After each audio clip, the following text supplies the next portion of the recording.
पार्थ पवार आणि दिग्विजय पाटलांच्या अडचणी वाढण्याची शक्यता आहे। 5 दिवसांपूर्वी दिग्विजय पाटलांना पोलिसांनी नोटीस पाठवलेली होती आणि दिग्विजय पाटील यांना पोलिसांनी चौकशीसाठी बोलवलेलं होतं। लग्नानंतर दिग्विजय पुन्हा चौकशीला हजर राहणार असल्याचं कळतंय। दिग्विजय पाटील हे परदेशामध्ये गेल्याची माहिती समोर येते आणि या संदर्भात अंजली दमन यांनी देखील काही क्षणापूर्वी सांगितलेलं आहे। एवढा गुन्हा दाखल असताना दिग्विजय पाटील यांना परदेशामध्ये जाण्याची परवानगी कुणी दिली असाही सवाल त्यांनी उपस्थित केलेला आहे। आणि या संदर्भात अधिक बोलूयात, आमचे प्रतिनिधी निलेश खरमरे आपल्या सोबत आहेत। निलेश, पार्थ आणि दिग्विजय पाटलांच्या अडचणी वाढण्याची शक्यता आहे, कारण एकतर दिग्विजय पाटलांना चौकशीसाठी बोलवण्यात आलेलं होतं, मात्र ते लग्नाच्या कार्यक्रमासाठी ते परदेशामध्ये गेल्याचं कळतंय आणि त्यानंतर ते चौकशीला हजर राहू शकतात का, काय वाटतंय?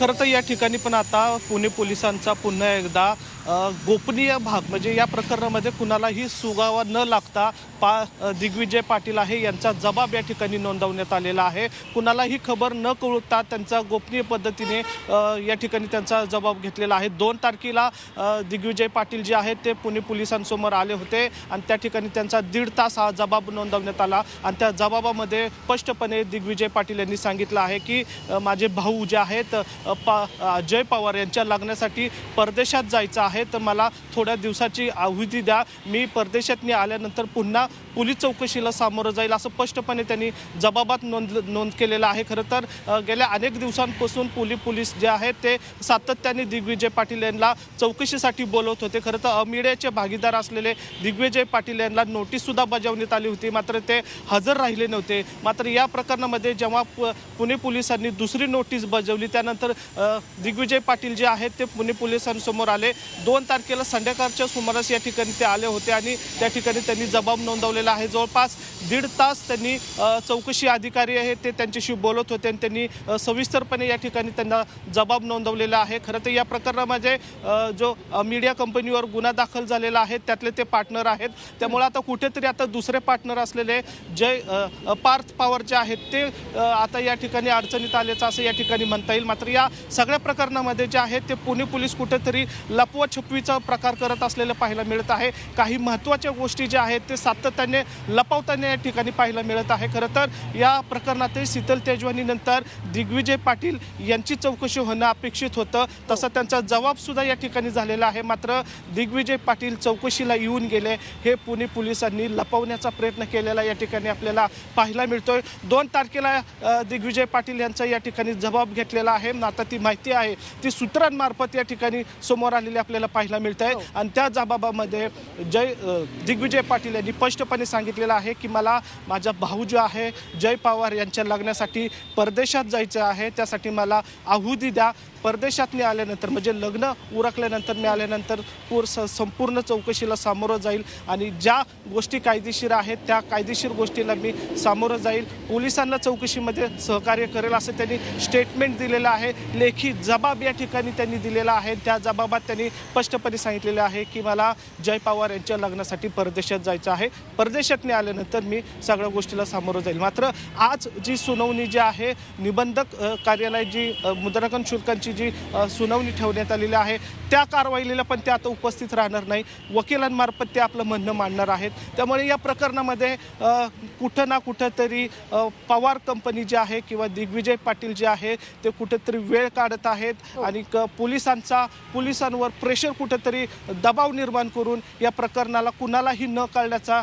या ठिकाणी मार्ग काढला जात असल्याचं या ठिकाणी पाहायला मिळतात। कारण संपूर्ण महाराष्ट्राचं लक्ष लागलेलं आहे आणि त्यात पुणे पोलिसांनी दिग्विजय पाटील यांची चौकशी केली, याचा सुगावा कुणालाही लागला नाही आणि खूप गोपनीय पद्धतीने कुणालाही न कळता त्याचं स्टेटमेंट जे आहे ते या ठिकाणी नोंदवण्यात आलेलं आहे। अर्थात अंजली दमन यांनी या ठिकाणी सूचक वक्तव्य केलं होतं की दिग्विजय पाटील यांचा जबाब पोलिसांनी नोंदवलेला आहे, पण मात्र या संपूर्ण प्रकारानंतर आता पुणे पोलिसांच्या भूमिकेवर देखील अनेक प्रश्न उपस्थित केले जातात। या संदर्भात अंजली दमन यांनी देखील एक प्रतिक्रिया दिलेली आहे, पाहूयात ते काय म्हणतात। आता जे धडधडीतपणे दिसतंय की चुपचापपणे चौकशा होत आहेत। आता दिग्विजय पाटीलची 2 तारखेला चौकशी झाली अशी माहिती मिळतेय आणि तो माणूस आज बहरेनला देखील गेला अशी जेव्हा बातमी मी ऐकते धक्का बसतो की एवढा मोठा क्रिमिनल चार्ज असताना अशा व्यक्तीला बाहेर जाण्याची परवानगी कशी दिली अधिकाऱ्यांनी? जर हा माणूस परत देशात आला नाही तर या पूर्ण चौकशीची ही जी आहे प्रक्रिया जी आहे ती थांबणार आहे का? हा अतिशय गंभीर प्रश्न आहे. कारण त्याला बहारेनमध्ये सेटल करतील, इथे आणलं जाणार नाही आणि याच्या पुढची चौकशी सगळी होणारच नाही. अशी काहीशी परिस्थिती आहे का? असे असंख्य प्रश्न आपल्याला पडतात.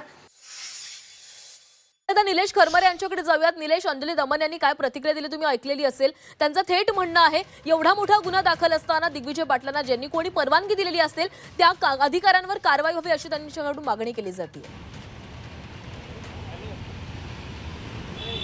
खरंच आता या प्रकरणात जर बघितलं तर पोलीस प्रशासनावर दबाव आहे का, तर यातून अधोरेखित होतंय की दबाव आहे.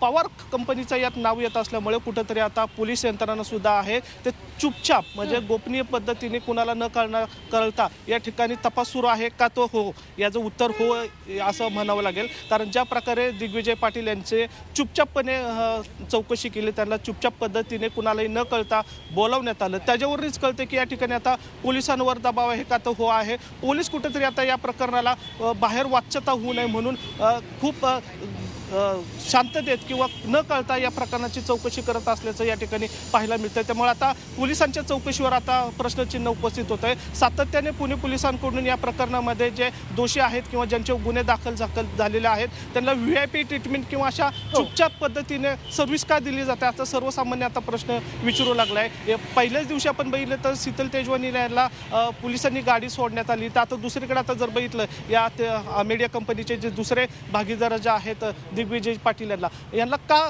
चुपचाप पद्धतीने आणलं? कारण एरवी ज्या घटना घडतात किंवा काही एरवी जे गुन्हे घडतात किंवा जे आरोपी असतात ते उघडपणे या ठिकाणी सांगितलं जातं. मात्र या प्रकरणामध्ये जर बघितलं तर पुणे पोलीस हे संशयाच्या भोवऱ्यात आलेले आहेत. कुणाचा तरी दबाव असल्यामुळे गुन्हा दाखल असलेल्या शीतल तेजवानीला तर अटक झाली आहे, मात्र गुन्हा दाखल असलेल्या दिग्विजय पाटलांना मात्र परदेशात जाण्याची परवानगी दिल्यानं अनेक सवाल उपस्थित केले जात आहेत. तुर्तास धन्यवाद दिलेल्या माहितीसाठी.